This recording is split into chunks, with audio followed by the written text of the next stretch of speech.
راح يدير لقاء اليوم الحكم الدولي السوري اللي ظهر بالصورة محمود عباس، مواليد عام 64 41 سنة، وبدأ مشواره مع الصافرة في عام 88. حصل على الشارة الدولية في عام 97 وجمع حتى هذه اللحظة 31 مباراة دولية، وهو عقيد في القوات الخاصة السورية، عقيد متقاعد يدير لقاء اليوم. وراح يساعد على الخطوط طبعا مساعد حكم اول جودة نحلاوي، ومساعد حكم ثاني علم الدين ديوب، وحكم رابع سليمان ابو علو ايضا كحكم رابع طاقم سوري. ويراقب الحكام رستم باقر من دولة قطر الشقيقة، ويراقب هذه المباراة عبد الله الشايع من المملكة العربية السعودية.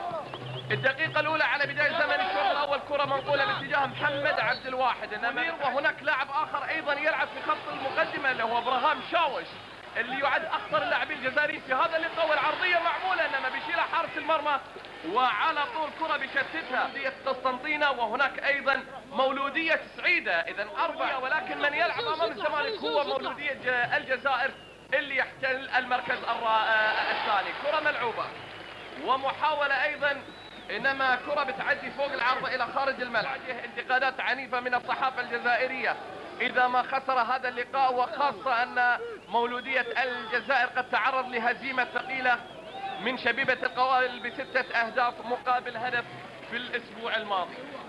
انتهاء إجراءات تعاقد مع كابرال، ولكن لا تزال مشكلة دراغوسلاف ستيفانوفيتش لا تزال قائمة، والتسديدة القوية أيضا اللي بتنعمل من الناحية اليمنى من ملعب المباراة في جو بارد بعد هطول أمطار الخير والرحمة على جمهورية مصر العربية قبل 3 أيام، وبالتالي نلعب في أجواء باردة تصل درجة حرارة إلى 14 درجة مئوية تقريبا.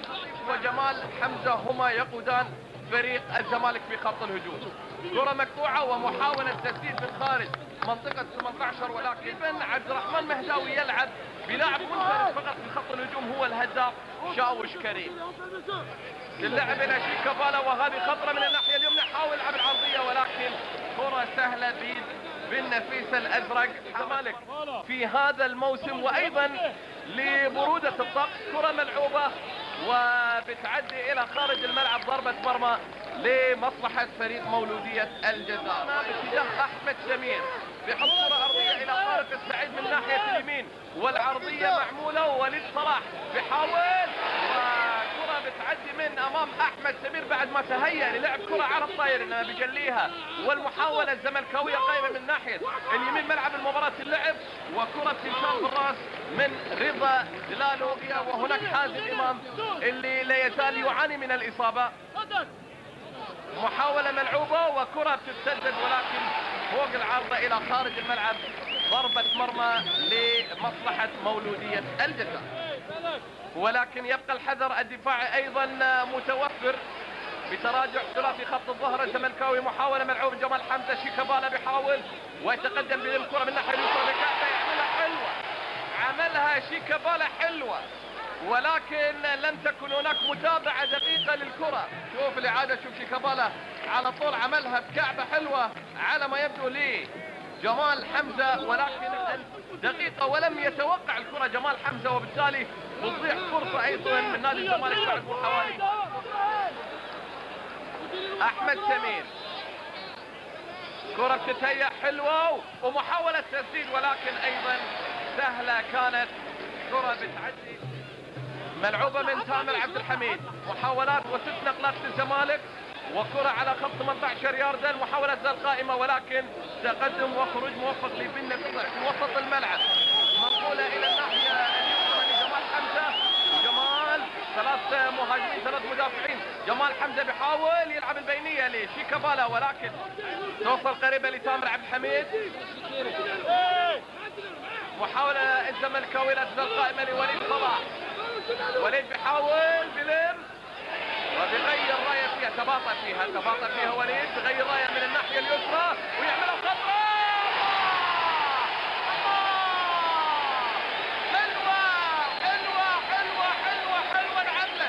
انعملت من وليد صلاح اللي خد المدافع الجزائري فيها واحدة يمين واحدة شمال، عمل له 1.5 يمين وشمال وشمال يمين، وعمل كرة عرضية على طول لجمال حمزة. جمال حمزة بياخذ واحدة على الطاير في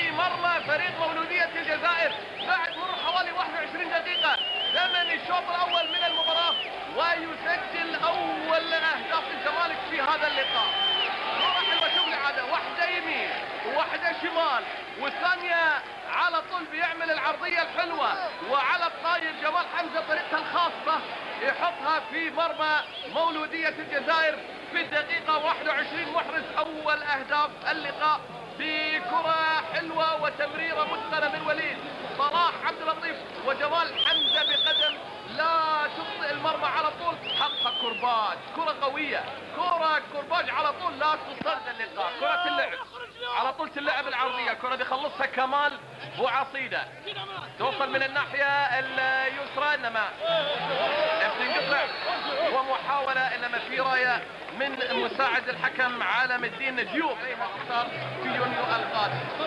فرحت الجماهير المصرية بهدف جمال حمزة. كرة منقولة لمحمد عبد الواحد، تامر عبد الحميد،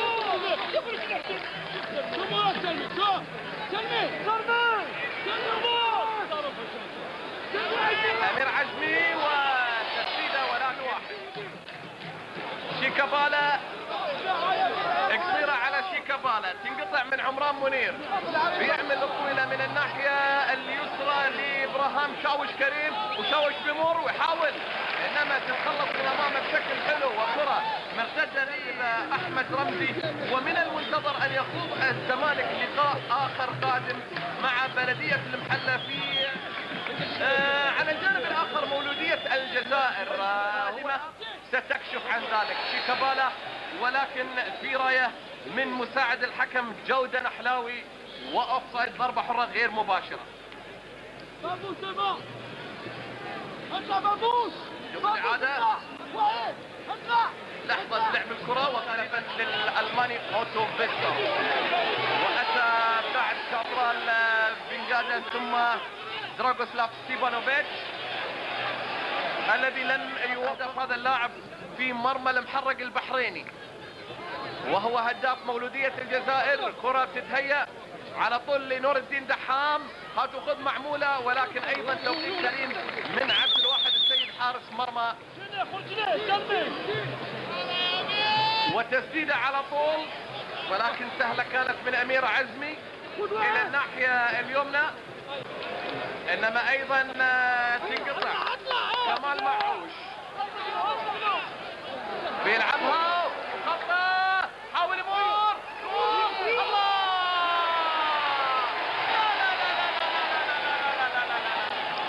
عمل اللي بيحصل واللي ما بيحصل في كرة القدم.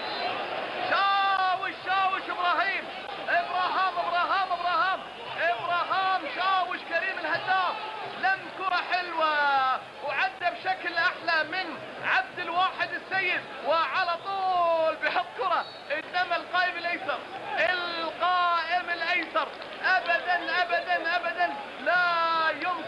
لا يمكن ان تصدق هذه الكرة. شوف ابراهام عدى بشكل حلو، واللمسة الاخيرة في المرمى الفاضي تماما، والحذر مطلوب في خط الظهر. تمريرة بشكل حلو لوليد صلاح، ومحاولة ايضا انما كرة بتصد اللي عملها احمد سمير، يرجع يلمها احمد سمير من ناحية اليمين، تلعب وكرة بيبعدها عمران منير، والهجمة نزل قائمة تامر عبد الحميد يحاول يسدد، كرة تصطاد الى الناحية اليمنى، الظهير الايمن احمد سمير مرة اخرى، ومحاولة ايضا ولكن كرة بيشيلها كمال. ودقيقة على نهاية الوقت الاصلي، والوقت بدل الضيع من تقدير حكم المباراة السوري محمود عباس. تلعب وكرة انما سهلة بيتبنى في ثلاث. حمزة في الدقيقة 21 من كرة وليد صلاح، والتسديدة غير مركزة اطلاقا، بتعدي الى خارج الملعب ضربة مرمى في المحل المصري والاهلي القطري. وهناك لقاء لغزل المحلة، كرة ملعوبة خطرة، هذه جول على طول، الكتاب باين من عنوانه جول. كرة حلوة بينضرب فيها خط ظهر مولودية الجزائر في الثواني الأخيرة، وجمال حمزة على طول، باين جول بعد ما انضرب خط ظهر مولودية الجزائر بكرة سليمة حلوة اللعبة من الناحية اليمنى. شوف الإعادة، شوف التمريرة بعد ما حاول خطر فريق الجزائر، كشف التسلل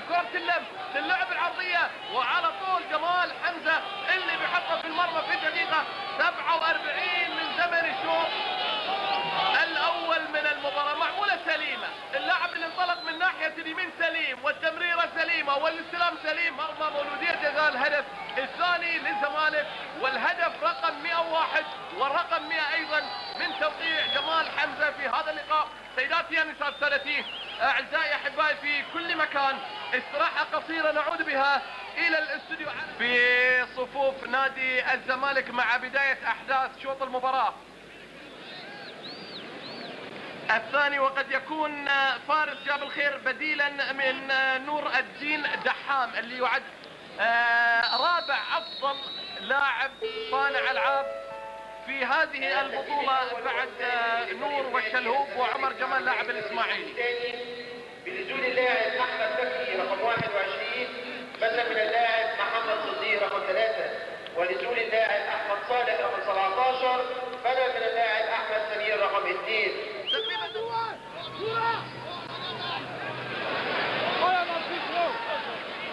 محاولة من شيكابالا تقدم، حاول بمر الكرة حلوة وطويلة بتوصل عند الازرق.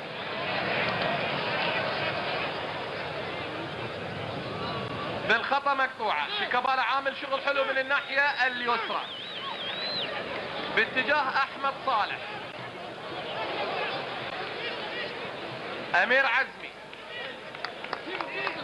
ترجع لامير وبيعدي بشكل حلو.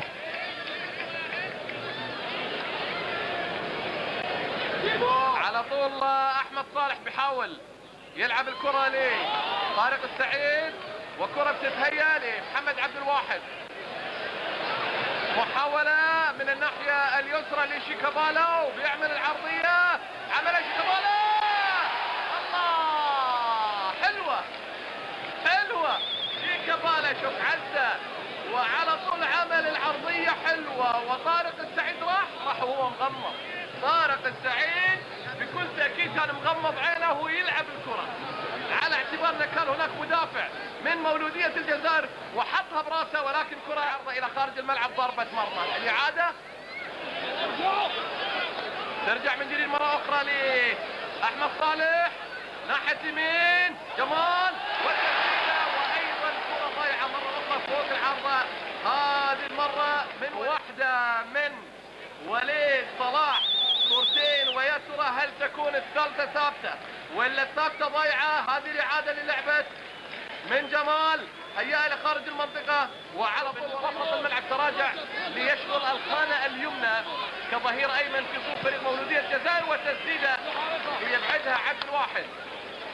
السيد محمود عباس كان يشغل رتبة عقيد في القوات الخاصة السورية، يعني ما فيش هزار مع حكم المباراة، قوات خاصة بقى. معوش اللاعب الدولي السابق. اللعب طويلة وعالية ومحاولة بالراس ايضا، واول لمسة وحيد ابراهيم بيلعب طويلة الى دغيش مصباح، كرة بتنقطع ومحاولة تسديد بعيدة تعدي الى خارج الملعب، ضربة مرمى لمصلحة في خط صفارة فاول. توصل الى فارس جاب الخير، معوش بمر وايضا تعرضت فيه وكرة بتعدي من اماس. التسجيل الثالث فضيل مراد مولودية الجزائر تقدم بابوش بيسدد كرة على الارض انما تنقطع وحذر شديد على طول، ضربة حرة مباشرة، وحكم المباراة يشير للعب على الصفارة. حيطة معمولة وكرة بتلعب ولكن سهلة بيد بن نفيس الازرق، تنقطع. جمال حمزة يلعب البينية الى طارق السعيد او وليد صلاح، وبيحاول وليد ولكن كرة بتصطد وسهلة ايضا. بدايتها عام 71 واخر بطولة كانت في عام 83 وبطولة ابطال افريقيا في عام 1976. محاولة من ناحية اليسار وخطرة تلعب وتسديدة ولكن لا يكتب لها النجاح. العرض ايضا الى خارج الملعب وفرصة زملكاوية بتروح في الدقيقة 69. تلعب وصفارة ويكسب فيها شيكابالا خطأ.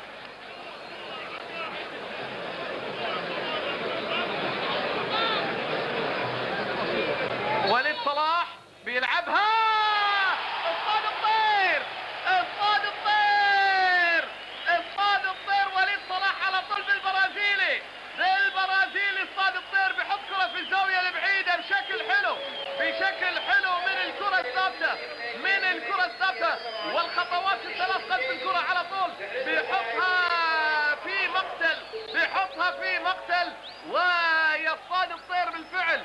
وليد صلاح يتمكن من تسجيل الهدف الثالث في دقيقة 27 من زمن الشوط الثاني من المباراة. عملها حلوة، عملها حلوة، عملها حلوة، عملها حلوة وليد صلاح ويحطها.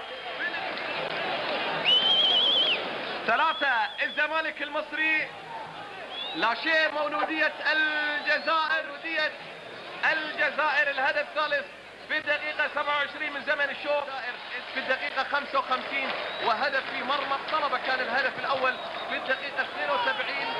3 أهداف في البطولة الماضية ومحاولة تسديد توصل بلمها كمال معوش، محاولة تسديد عبد الواحد السيد،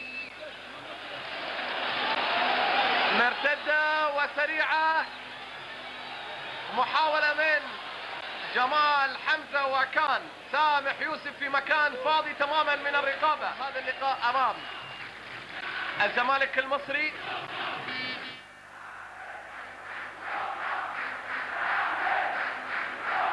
تلعب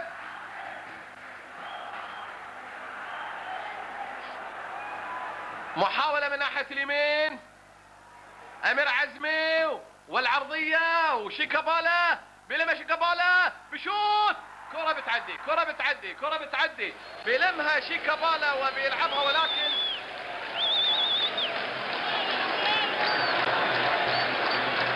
شو شيكابالا لمها وعلى طول بيحط يساره فيها كرة بتعدي جنب القائم الأيسر إلى خارج الملعب.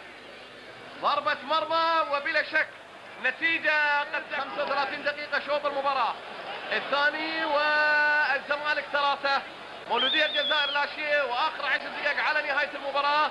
كرة ملعوبة وتمريرة حلوة، سامح بيحاول ولكن الى الناحية اليسرى نور الدين دحام، بيحاول دحام، تقدم وكرة بتلعب ولكن بالرأس الى خارج الملعب.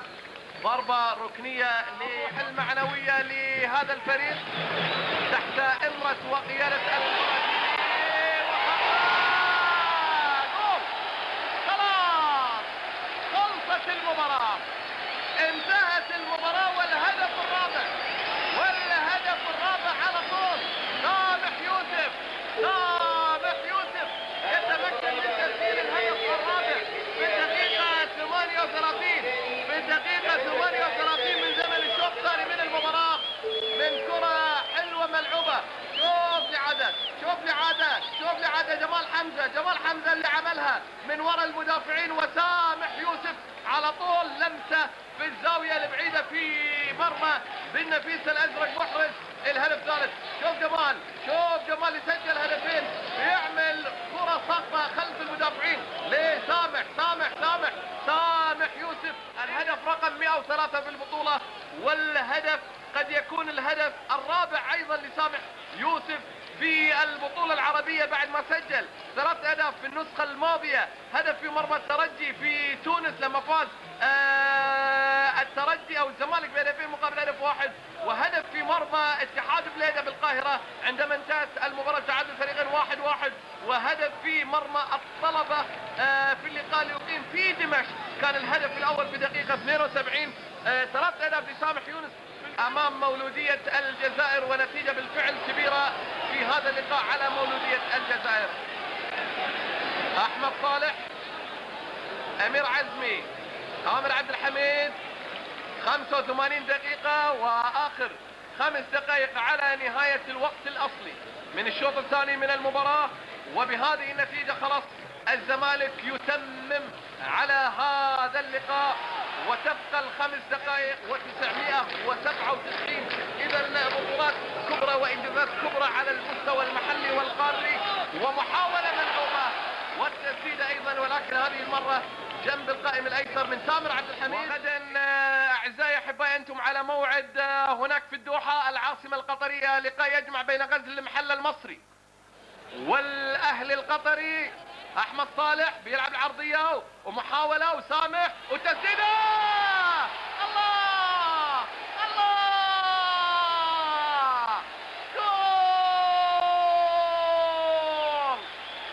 الهدف الخامس، الهدف الخامس من طارق السعيد، وطارق اصبح سعيدا، طارق اصبح سعيدا بالهدف الخامس اللي بسجله في الدقيقة 44، في الدقيقة 44 من زمن الشوط الثاني من المباراة. شوف الإعادة، شوف الإعادة، شوف الإعادة، اللمس وانعملت حلوة بالراس، والسعيد سعيد، السعيد سعيد، السعيد سعيد على طول بشمال الحلوة. شوف الإعادة، شوف الإعادة، كرة على صدره اللي هو جمال حمزة، الصانع المتميز، الصانع المتميز جمال الصانع وليس جمال حمزة اللي سجل هدفين وصنع هدفين في هي كرة حلوة لطارق في القبيلة البيضاء هنا على استاد الكلية الحربية، وتحت أمرة البرازيلي كارلوس كابرال في الجزائر عندما يتقابل الزمالك والمولودية. هناك جمال حمزة الصانع والهداف على طول شيكابالا في مكان سليم، وهجمة زملكاوية على طول من شيكابالا بيلعبها محاولة بالراس انما تنقطع، توصل مالك المصري.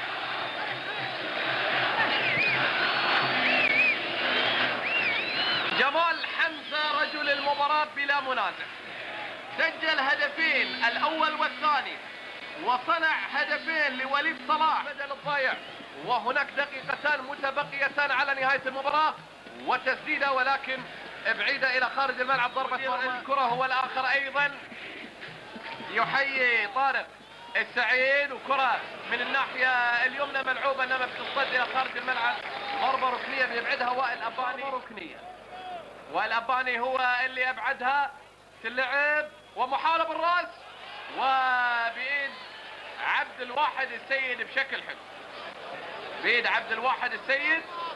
مصر العربية في لقاء الذهاب، وهناك لقاء الإياب بالجزائر، كرة اللعب ومحاولة وهاتف معمولة، ولكن أيضا خروج موفق من صافرة نهاية هذا اللقاء. جمال حمزة يلعبها وكرة بتصد مقطوعة، ومحاولة جزائرية في اللحظات الأخيرة، وبيطلق سيداتي آنساتي سادتي الدولي السوري محمود عباس صافرة نهاية هذا اللقاء بنتيجة كبيرة للزمالك المصري. وهذا المخرج الزميل محمد نصر الدين الذي نقل هذه المباراة.